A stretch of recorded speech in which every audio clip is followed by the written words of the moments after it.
We have a phenomenal returning guest on the phone today, a good friend, Mick Crumplin. Say hello, Mick. Hello there. Hi.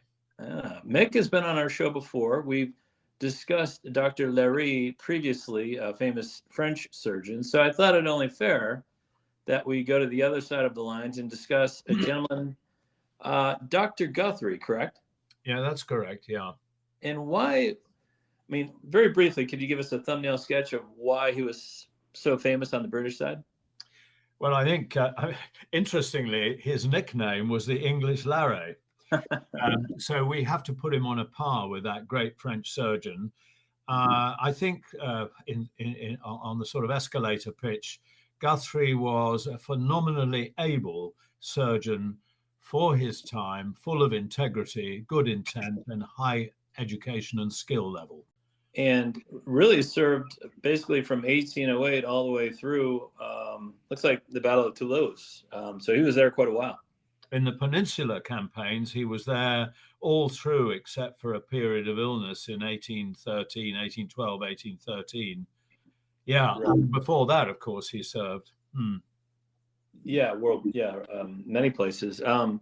So before we get into it, I want to point out that Mick has a book called Guthrie's War that you can find on Amazon, A Surgeon of the Peninsula and Waterloo Campaigns.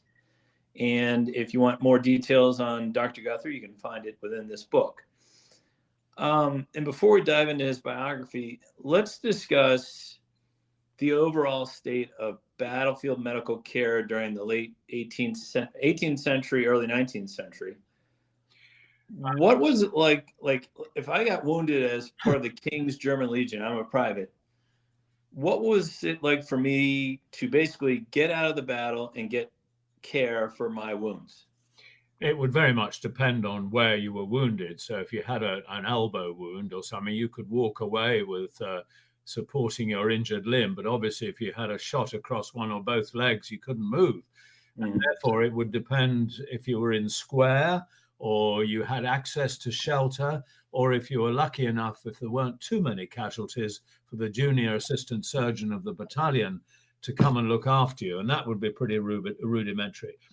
And to be fair, awful lot of people died for lack of care on the field, and we never know how many, what percentage and what they died of, because nobody does a count on the field of dead men. But bleeding out was a big problem, and obviously fatal head and torso injuries.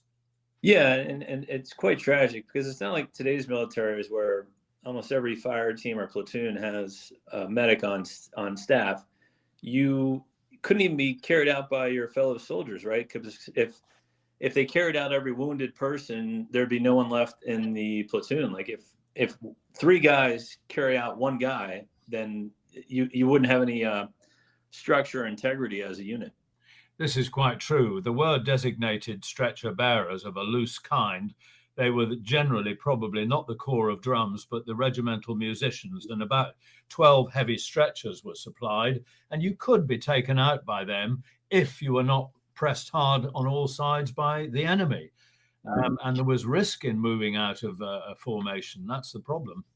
Yeah, and you certainly don't want to lie there. Many things can happen. You can get captured. You can get killed by an advancing enemy. The field could light on fire from cannon fire, and you get burned alive. I believe that happened in Halifax.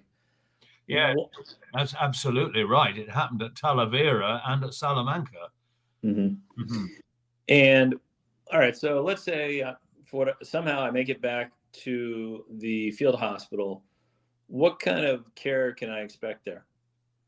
Well, originally called flying hospitals because they were mobile, field hospitals were temporary units set up in barns, farms, monasteries, churches, and there you'd hope to find shelter from shot and shell.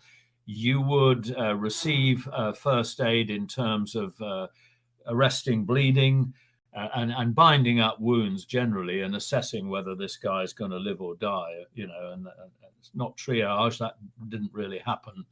But anyway, that's what a field hospital does. And there you would accumulate regimental surgeons often, because people would know where to send the injured by the commanding officer letting them know. And you might or might not have a system of what's called a staff surgeon, which was not a line battalion surgeon, but a hospital man who would give assistance and advice to regimental staff working in the field hospital. And what kind of training did these doctors and surgeons have? Well, commonly, until structured courses in medical schools, which were, as in America and everywhere in Europe, gradually opening, it was an apprenticeship. And this meant that your family paid a surgeon and a physician often, say 40 pounds a year, something like that, to board and lodge and teach and train somebody in a very personal manner. So it very much depended on how good the master was, and of course how good the apprentice was. But that relationship is a good one and works. And unfortunately, we've lost that in Britain now in other ways. And then you go on and you walk the wards, you attend courses of lectures, watch dissections, and learn about medication. And then finally, you take an exam. Mm-hmm. And this is way before Dr. Lister and Listerine, so no one really knew about germs and all that kind of stuff. So washing of hands and all that kind of stuff and utensils wasn't in use at that time yet. Well, you get these stories which people who sort of glorify the history of medicine with, guys in frock coats covered in pus and blood. I'm sure that there were clean surgeons who just like to have their hands clean and clean up the belly before you explore something or a wound. So it's very difficult to know. There is certainly no diaspora of hygiene in the British Armed Services yet, but there would have been some surgeons cleaner, quicker, and better than others. Okay. Well, let's jump into our subject matter. George James Guthrie was born in London in 1785. What do we know of his upbringing? Well, the family, originally from Forfar in Scotland, settled in Wexford in Ireland, then moved over to inherit an uncle's business in medical supplies, really. And I think the father did fairly well. And I think that Guthrie was fortunate. He had private education until the age of 14 or 15. By an émigré French cleric called Monsieur Noël, who taught Guthrie languages, probably rudimentary maths, and also elements of dead reckoning and astrology and stuff. So he was a fairly well-educated young man. And then he became apprenticed to Mr. Phillips of Pall Mall, who was a surgeon by royal appointment to the Prince of Wales, and obviously a good cove, and probably Guthrie saw some very interesting stuff. Not too many big operations and things, but he learnt well from him. And also Dr. Hooper of Marylebone, a physician this time, who was working at the Marylebone Dispensary in London, and he had the most phenomenal mind. He wrote a dictionary of surgery and various other works. He actually wrote a crib book for surgeons of this time. He produced it in 1815, who were taking exams, giving them, for example, questions and answers for their exams. So Hooper and Phillips provided Guthrie with his early educational ability. Okay. So what skills do you learn as an apprentice? You don't jump right in and start operating on people. Do you read constantly and then you work your way up to working on people, or how do you get the practical experience? Well, you read text, as you say, and you attend rounds of visits to patients. You learn to bleed patients, the practice of phlebotomy, which was rife at this time. You learned to give them certain medicines that were correct, because remember, surgeons in the field often had to do most of the medicine as well. And so you would learn and watch perhaps an amputation, a cutting for the stone, a trephining, but mostly it would be treating wounds and procrastinating on the causes of abdominal pain or headaches. So really not the sort of education, even from these great teachers he had, that would prepare you adequately for performance in the field. Yeah. Well, it's not long. He gets an appointment within the military for the British Army. And what was his first posting? Well, just to precede that, he got taken on to help look after some soldiers who'd been wounded soldiers who'd been evacuated from the Helder in Holland in 1799, and was actually obviously learning quite a lot with half a dozen other guys. But somebody came along and said, look, you can't do this. You've got to be qualified to work with wounded people. If you don't go off and get an exam, you've got to leave this hospital in London called the York Hospital. And they all gave up except Guthrie, who said, well, damn it, I will go and sit the exam. He was just short of 16 years of age. Wow. He was the youngest man in Britain ever to pass the membership of the Royal College of Surgeons. And actually, very shortly after Guthrie had this acclaim, the college, not because of him, said that you can't take the exam till you're 22 years of age. So Guthrie got his exam at just under 16, and he, by some patronage, he got appointment as a junior surgeon, assistant surgeon to the 29th Regiment of Foot. He gets a posting in North America where he becomes a full surgeon for a regiment. How was that posting? Well, that was good. It was pretty much peacetime, and he went over with the 29th in 3 or 4 transports, and they landed and were based at Halifax, and no doubt was posted mainly in the Citadel. And he married, great expense. I think his marriage certificate was £100 in old terms.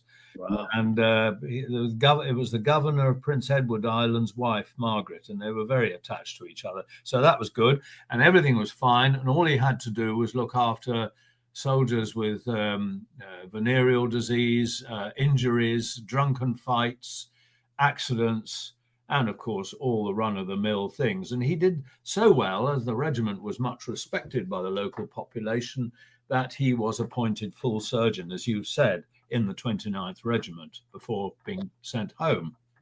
Interesting that he was posted over in Canada, much like Larrey was posted in Newfoundland during his early years. Yeah, absolutely.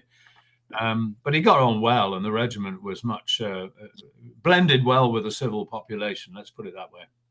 Yeah, let's talk about his characteristics. Obviously, he's very intelligent. Like you said, he passed exams at a very young age. What characteristics do you think made him stand out from the pack? Was he outgoing? Was he curious? What do you think made him a good doctor? Well, I think, yeah, we can flash back to when he was injured at the age of 13, and there was a Deputy Inspector Rush who in the Army Medical Services who looked after him. He'd broken something, a leg or something, and he said, this is a likely lad. Now, he was a big chap, stocky, and he obviously learnt well and had good education under Noel, the émigré.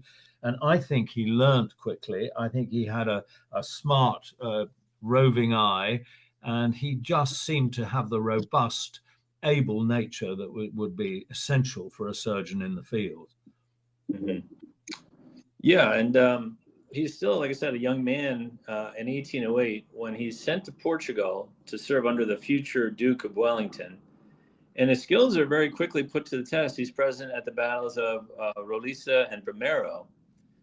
And even in victories, as the British were victorious in both of those battles, Guthrie still has his hands full, correct?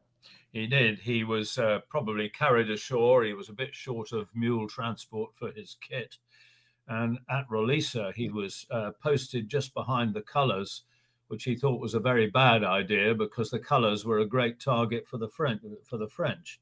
Mm-hmm. They moved up a defile, and he had to fight on a plateau, fight his way up. And he found, to his dismay, that the Colonel Lake of the regiment was the first officer casualty of the Peninsular War, and he couldn't do anything for him.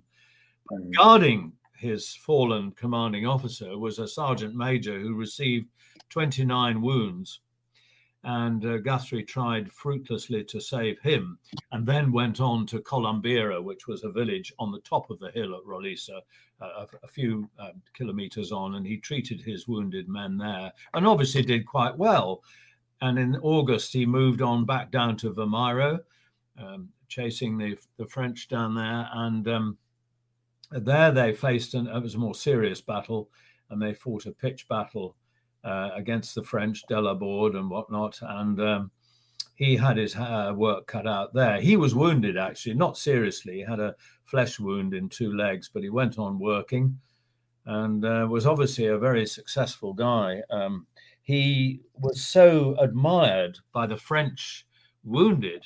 One of the French officers gave him his valuables to look after, knowing that he'd get them back and wouldn't be robbed. So yes, full of integrity, increasing experience, and did well at Rolisa and Vimaro.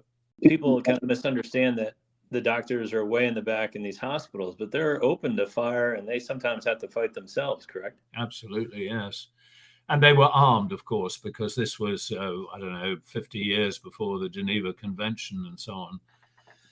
So they had to be armed. And certainly, as you probably remember, Larrey had to defend himself several times in his campaigns. But I think Guthrie, he moved in the front of the army, as we shall see later, but he didn't engage ever in a particular personal fight himself. Right. Well, let's move on to a bloodier battle where Wellington is almost defeated, the Battle of Talavera against Marshal Victor. What happens to Guthrie at this engagement? Well, I know I have a little map that shows a building which was probably used as Guthrie's field hospital just behind the lines. And as you say, it was almost a Pyrrhic victory. I would slightly side on the fact that we actually caused them to retreat. So it was a victory, but at a huge price, because there must have been 12,000 to 13,000 French and British casualties and Spanish casualties on that battlefield. And it was really hot. So there was very little water except in the small Portinus stream. And Guthrie had a hell of a time. And for the first time, he started to break rules. He took his wounded men from his battalion to an isolated building and did not let them be admitted to the main general hospital. And he was admonished for this, but took no notice, and he cared for them there. And one little insight into his operative ability, that somebody crept in when he'd done a trepanning in somebody with a depressed skull fracture after Talavera, and found him brushing a clot away with a feather. And I think that tells you a lot about his skill as well as his increasing integrity. Right. Well, it seems also that he was disgusted with how many amputations were being done by other doctors of wounded troops. It sounds like he was that was like a last resort for him.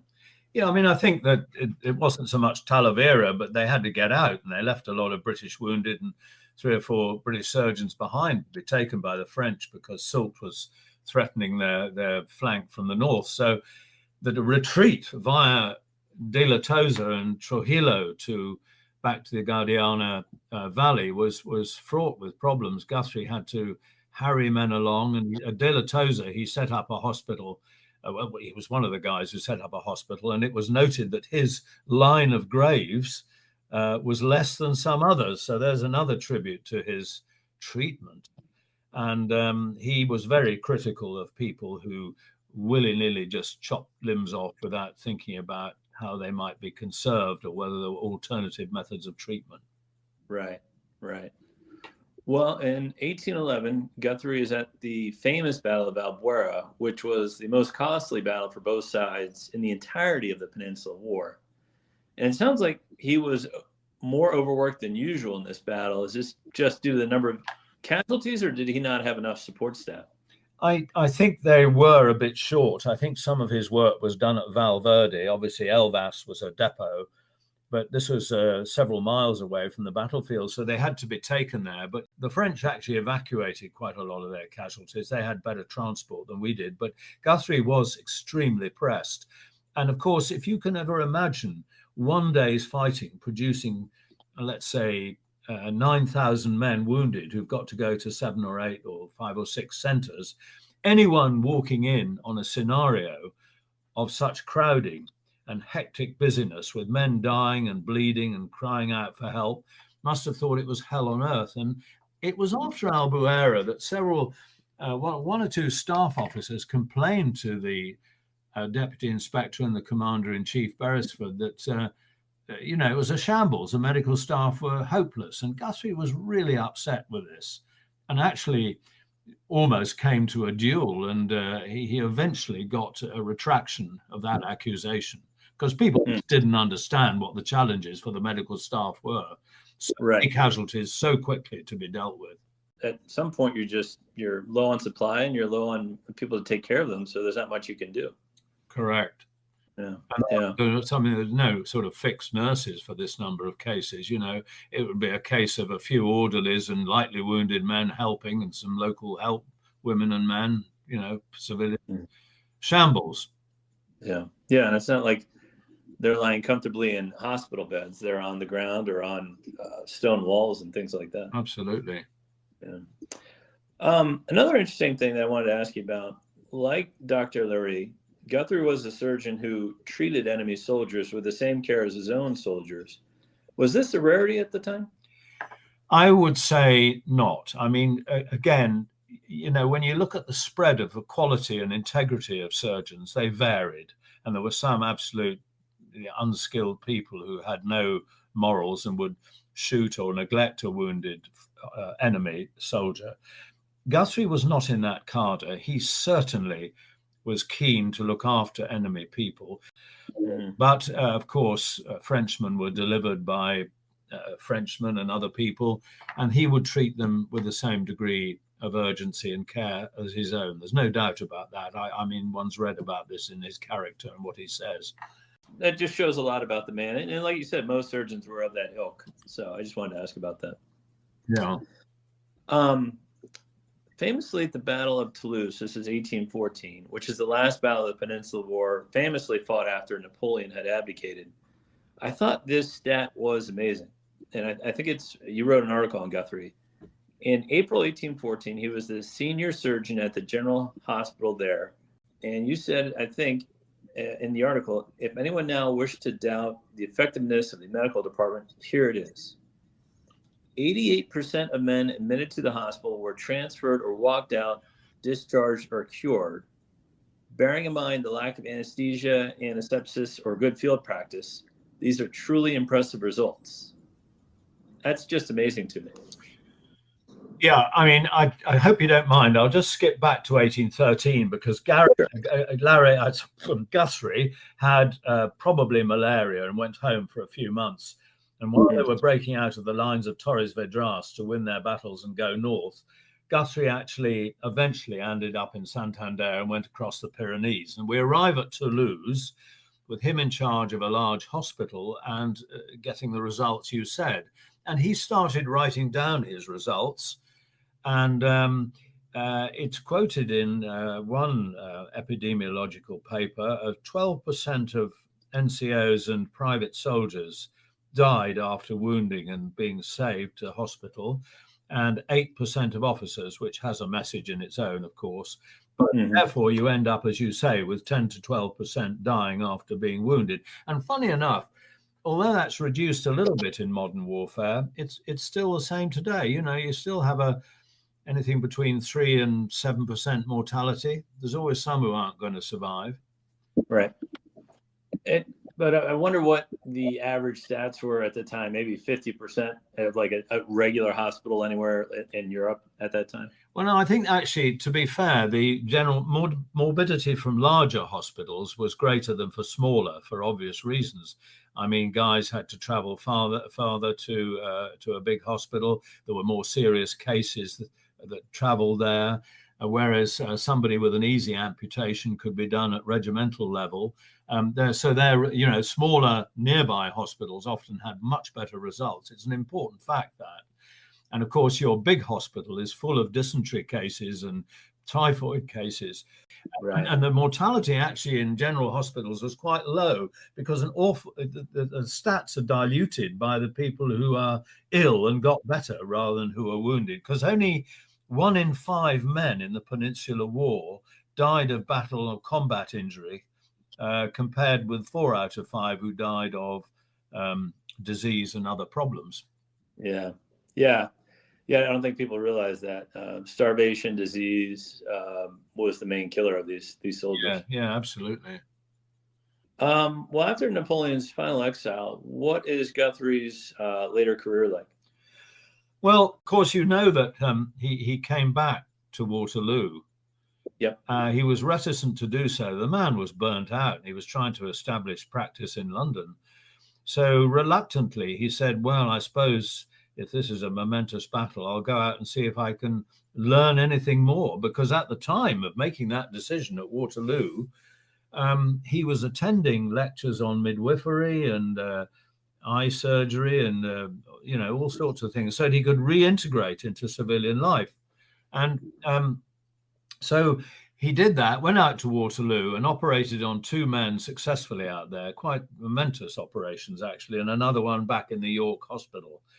Mm-hmm. So he was now established as probably the leading British military surgeon, but with no social connections and very little money and no private patients. He had an uphill grind now. So he was given ward cases by a military authority, and that kept him in his half-pay pension money.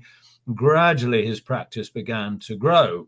And at the same time, he thought he would teach, because he was quite shattered by the lack of an institution to teach military medicine and the complete parsimony and exhaustion of the government after the war. So for gratis, he gave lectures to the Honourable East India Company members, the Army and Navy, free at the Royal College of Surgeons in London for about 15 years. And that was a very generous thing to do.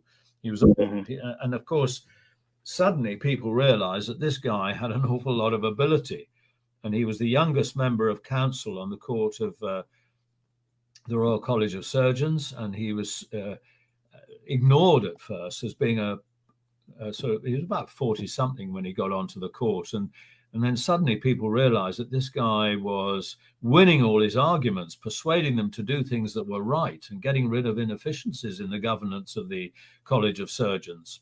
I know Napoleon famously made Dr. Larrey a baron, on the spot. You think somewhere along the Peninsula War, somebody would have given him a title of some kind? Well, his promotion was only to brevet level at Salamanca to deputy inspector. So he left the service only as a deputy inspector, and he was never given a higher rank than that. And he was offered a knighthood, and he refused it because he said his wife and he couldn't afford the expensive living style that would bring. But he got elected a member of the Royal Society, and that made him glow all over. That was a different kind of honor. That was being honored by your peers for what you did. So having joined the council, he then served 3 terms as president of the Royal College of Surgeons of London and then England, and 5 times as vice president. Mm-hmm. So his gift to the military was his experience, and his lectures were incredibly well attended. Right. Well, he dies at the pretty old age of 71 in 1856. I think this stat is really impressive.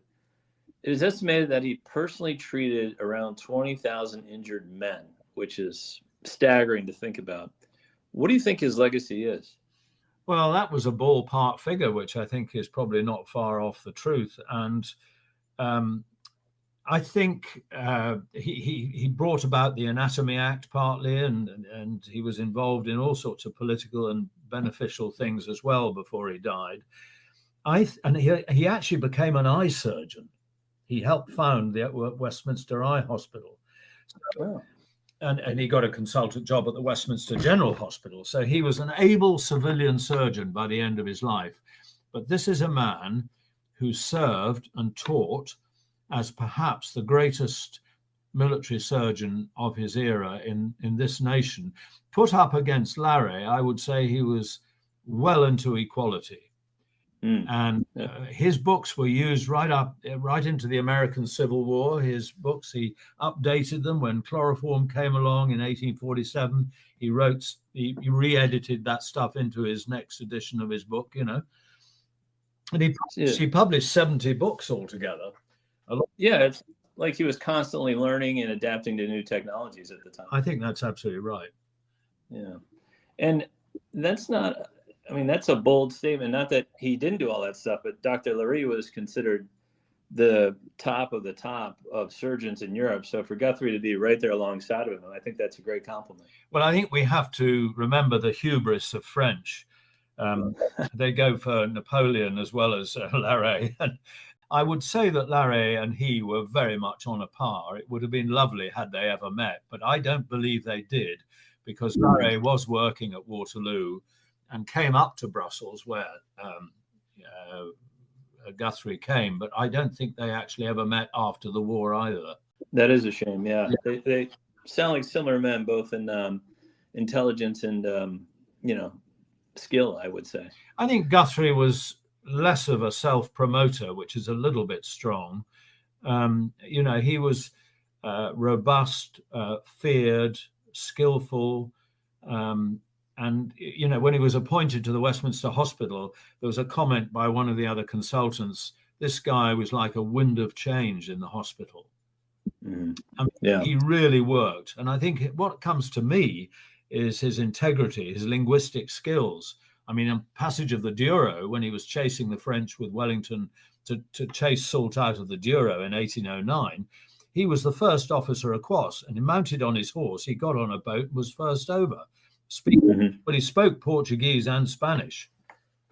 So, a tough, outgoing, robust man, full of integrity, with inherent skills that are rare in many. Yeah, and it sounds like the British Armed Forces were better off after he had served for them. I think by 1814, you mentioned Toulouse, we could say that the French Service de Santé was breaking up with lack of personnel, money, and good management. And our Army Medical Department, with people like Guthrie, headed up by McGregor, was probably the finest in the world at that time, given all the limits there were on knowledge and ability. Yeah, that's an interesting point, because you wonder, at the beginning of the Peninsula War, maybe the French were a bit ahead with skill and personnel, and by the end of it, the British were caught up. Yeah, I mean, I think you have to recall, like in the Second World War, the enormous attrition in Russia on the French medical services. I mean, if you go to Paris and and see the numbers of doctors all written up on the walls, all their doctors by name, and what they died of and where, they have great admiration for their medical staff. We don't seem to have that adulation. And in fact, somebody after the war tried in 1819 to bring about emulate the French medical services by way of its stretcher bearers, its ambulances, as we learned from Larrey's talk, and yet they were just totally put down. Yeah. Well, I'm sure they got the adulation of the soldiers who they nursed back to health. So I think there's that part of it, which is probably why any battlefield surgeon gets into it in the first place. Yeah, absolutely. Yeah. Again, the book you can find on Amazon, and it's just kind of an overview of his life and his efforts, correct? Yeah, that's right. There's a lot to say about his skills, because when you think about it, he was a skilled surgeon, robust, he was decisive, he knew when things weren't being done right. He did a control trial in the Peninsula of amputation against Nott. He wrote statistics up. He did the first long splint for fractured legs. He divided tissues that were expanding to compress blood vessels. He was, as you say, innovating the whole time where necessary. Yeah, it sounds like ahead of his time. And really appreciate that overview, Mick. That was really good information. For those of you who are interested, please check out Mick's book, and we thank you again for coming on the show.